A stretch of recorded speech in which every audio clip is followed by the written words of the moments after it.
अमरावती महानगर पालिका के नवनियुक्त आयुक्त डॉक्टर मंगेश गोंदावले ने आज आधिकारिक रूप से पदभार ग्रहण किया। उन्होंने पूर्व आयुक्त वर्षा लड्डा से कार्यभार संभालते हुए शहर के समग्र विकास के लिए प्रतिबद्धता जताई। पदभार ग्रहण करने के बाद डॉक्टर गोंदावले ने कहा कि सभी अधिकारियों और कर्मचारियों ने समन्वय से विकास कार्यों को गति दी जाएगी। उन्होंने स्वच्छता, बुनियादी सुविधाओं के विस्तार, नागरिकों को गुणवत्तापूर्ण सेवाएं उपलब्ध कराने और प्रशासन में पारदर्शिता बनाए रखने को अपनी प्रमुख प्राथमिकताएं बताया। उन्होंने भरोसा दिलाया कि अमरावती वासियों की अपेक्षाओं के अनुरूप संवेदनशील, जवाबदेह और जनहितैषी प्रशासन दिया जाएगा। इस अवसर पर पूर्व आयुक्त वर्षा लड्डा ने अपने कार्यालय के दौरान मिले सहयोग के लिए सभी अधिकारियों और कर्मचारियों का आभार व्यक्त करते हुए डॉक्टर गोंदावले को नई जिम्मेदारी के लिए शुभकामनाएं दी। मी बेसिकली जीएसटी कॅडर मधून आलेलो आहे। सेल्स टॅक्स म्हणजे जे ओरिजिनली सेल्स टॅक्स, मग व्हॅट आणि फायनली जीएसटी, या विभागांमध्ये माझं जास्त कालावधी गेलेला आहे।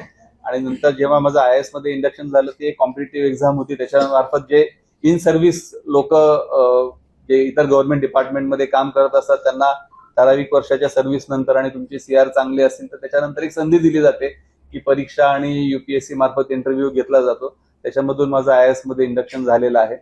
आयएएस मध्ये इंडक्शन झाल्यानंतर मी सीओ जिल्हा परिषद छत्रपती संभाजीनगर म्हणून काम केलं।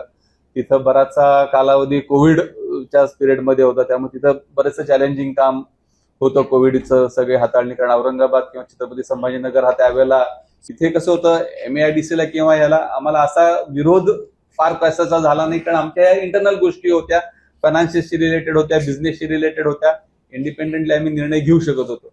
परंतु इथं हे सगळं करण्यासाठी आपल्याला या लोकांचा सुद्धा सहकार्य, सपोर्ट या सगळ्या गोष्टी लागणार आहेत।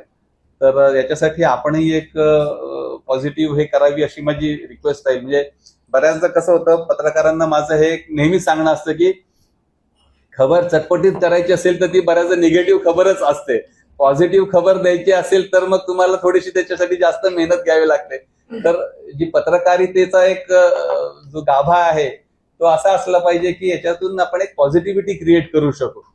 बऱ्याचदा कसं होतं, लोकांना वाचायला जे आवडतात आणि ज्या विकल्या जातात या गोष्टींवरती आपला फोकस थोडासा जास्त असतो। तर माझी आपल्या सगळ्यांना हीच रिक्वेस्ट राहील की जी दुसरी बाजू आहे तीही आपण तेवढ्याच पद्धतीने मांडली पाहिजे। आणि बऱ्याचदा असं होतं की एखादी न्यूज येताना एखादीच बाजू मांडली जाते, तर याच्या संदर्भात प्रशासनाची पण काही बाजू आहे किंवा इतरही काही गोष्टी आहेत, तर तो एक बॅलन्स आपण साधावा हीच माझी आपल्याला विनंती राहील।